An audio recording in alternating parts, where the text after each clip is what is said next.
اور ابراہیم نے اسے پیشانی کے بل لٹا دیا۔ اس مطیع ہونے سے مراد اللہ کے حکم کو نافذ کرنا ہے۔ اب ظاہر ہے مطیع تو وہ پہلے بھی تھے، لیکن یہاں اسلما یعنی مطیع ہونے سے مراد کامل اسلام ہے۔ نہایت واضح اور حقیقی اسلام مراد ہے، اس لیے کہ کامل اسلام وہی ہوتا ہے جس میں بغیر کسی تردد اور توقف کے اللہ کے امر اور نہی کی تصدیق کی جائے۔ یہ تھا حقیقی اسلام۔ ہاں تو چھری چلتی رہی، گلا نہ کٹا، اس لیے کہ امتحان اور آزمائش کی تکمیل ہو چکی تھی۔ یہ بات ثابت ہو چکی تھی کہ اللہ کا حکم نافذ کرنے میں دونوں پوری طرح کوشاں ہیں۔ اللہ تعالیٰ بھی فرما برداری ہی کا صلہ عطا فرماتے ہیں۔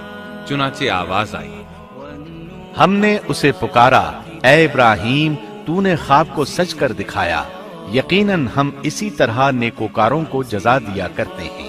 یقیناً یہ ایک کھلی آزمائش تھی۔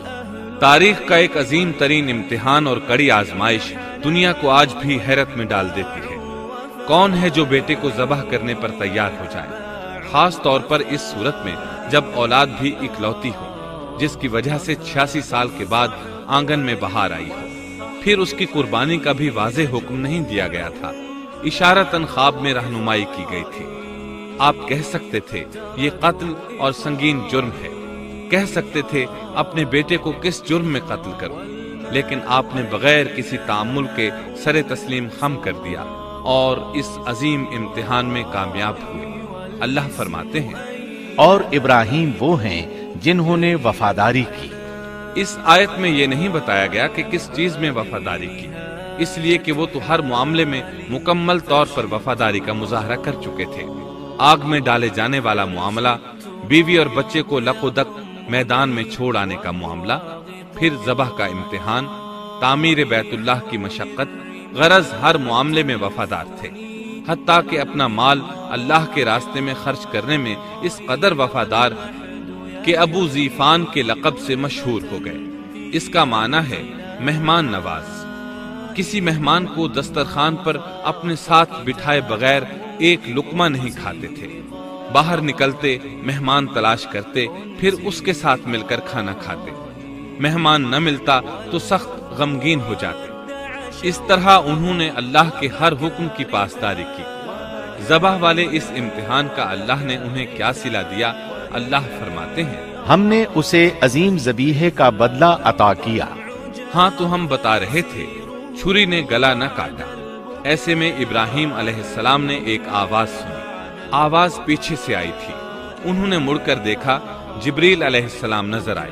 وہ آسمان سے ایک مینڈھا لے کر آئے تھے، دنیا کے مینڈھوں میں سے نہیں بلکہ جنت کا مینڈھا لائے تھے۔ سیدنا عبداللہ بن عباس رضی اللہ عنہما سے روایت ہے کہ وہ مینڈھا جنت میں 40 سال تک چرتا رہا۔ سفید رنگ، کشادہ آنکھوں، خوبصورت سینگوں والا حسین و جمیل مینڈھا تھا۔ بہرحال یہ ابراہیم علیہ السلام کی وفاداری کا بدلہ تھا جو اسماعیل علیہ السلام کے فدیے میں دیا گیا، اور پوری امت مسلمہ کے لیے حکم ہو گیا کہ اللہ کی رضا کے لیے قربانی اور ہدی پیش کرتے رہیں۔ کعبے کے پاس حرم الہی میں ہر سال یہ سنت ادا کی جاتی ہے، اور ان کے ساتھ ساتھ پوری زمین کے تمام خطوں پر بسنے والے مسلمان بھی اس عظیم فرمانبرداری کی علامت کے طور پر قربانیاں پیش کرتے ہیں۔ مینڈھے کے ذکر کا مطلب یہ ہے کہ ہم سنت ابراہیمی پر گامزن ہو جائیں۔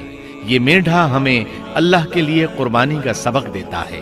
ہمیں چاہیے سنت ابراہیمی کی اقتداء کرتے ہوئے ہم اپنی جانوں، اپنی اولاد اور اپنے مالوں کو اللہ کی راہ میں قربان کرنے کے لیے تیار ہو جائیں۔ اللہ تعالیٰ فرماتے ہیں، اور ہم نے اسے عظیم ذبیحہ عطا کیا، اور ہم نے اس کا پچھلوں میں ذکر خیر چھوڑا۔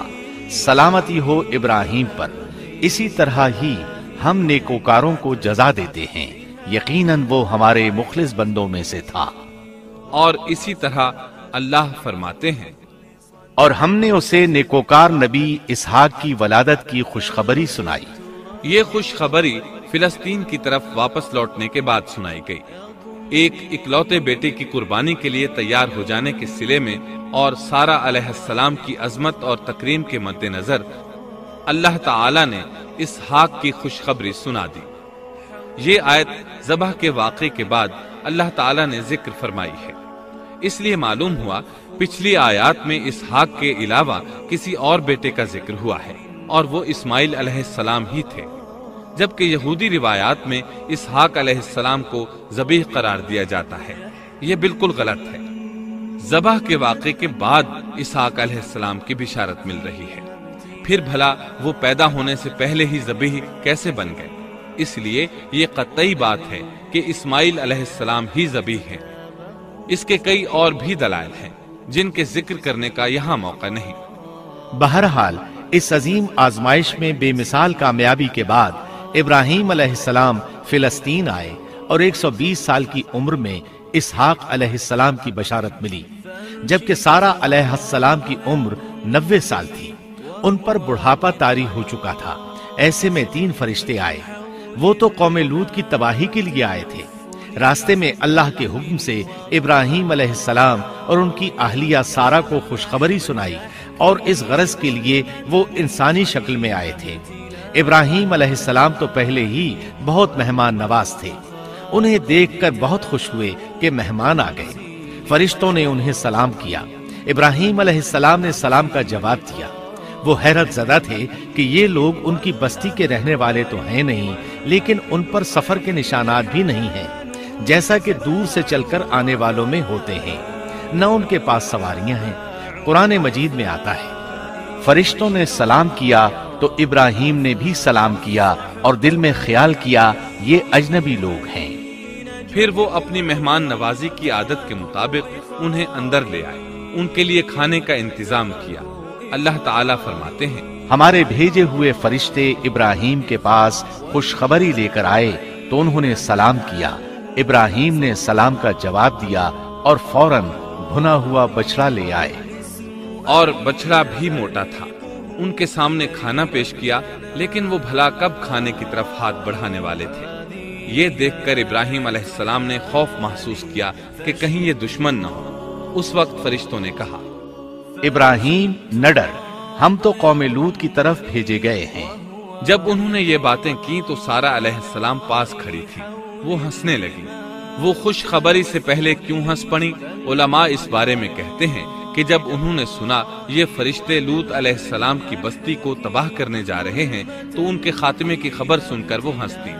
اس کے بعد فرشتوں نے یہ خوشخبری سنائی، ہم نے اسے اسحاق کی پیدائش کی خوشخبری دی اور اسحاق کے بعد یعقوب پوتے کی بھی خوشخبری دی۔ بہت جلد ہی ہم اسحاق سے تیری ویران گود کو آباد کریں گے، اور تو اپنی زندگی میں اس کے بیٹے یعقوب کو بھی دیکھ لے گی۔ اب 3 بشارتیں جمع ہو گئی۔ بیٹا پیدا ہوگا، لمبی عمر ملے گی یعنی بیٹا جوان ہوگا، اور پھر وہ اپنے پوتے کو بھی دیکھے گی۔ اس سے بڑھ کر کیا عزت اور تکریم ہو سکتی ہے؟ اس لیے جب نبی کریم صلی اللہ علیہ وسلم سے پوچھا گیا کریم یعنی عزت والا کون ہے، تو آپ نے فرمایا کریم بن کریم بن کریم بن کریم، یعنی یوسف بن یعقوب بن اسحاق بن ابراہیم علیہ السلام۔ مطلب یہ کہ نبی بن نبی بن نبی بن نبی۔